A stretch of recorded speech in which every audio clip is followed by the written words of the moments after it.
The first day of the school year buzzed with the usual noise, slamming lockers, rushed footsteps, and shouts echoing through the hall.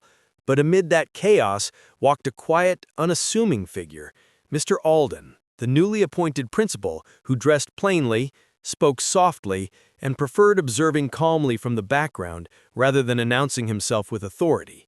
Students barely noticed him, except for one, Darren Holt, the school's notorious bully, a towering senior who believed intimidation was the only language worth speaking.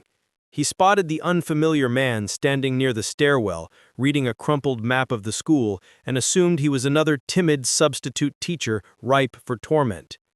With a smirk, Darren sauntered over, shoved past him, and delivered a sharp kick to the back of the stranger's leg, laughing when the man stumbled forward. The halls erupted with gasps. But instead of anger, Mr. Alden straightened slowly, turning with calm, steady eyes that held an authority no one recognized yet. Darren's laughter faltered. Without raising his voice, Mr. Alden said, "That behavior ends today." And something in his tone, quiet but unshakably firm, froze the crowd. A teacher hurried over, whispering frantically into Darren's ear, and the bully's face drained of color as the realization hit. The man he kicked wasn't a substitute, but the new principal, the one rumored to have been a counselor who specialized in reforming violent students.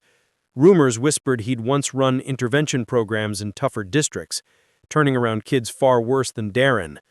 The tension broke as Mr. Alden dismissed the onlookers with a gentle wave, then asked Darren to walk with him, not to the office for punishment alone, but to start a conversation Darren never expected. That single moment became the turning point for the entire school. They soon learned the quiet new principal wasn't weak or passive.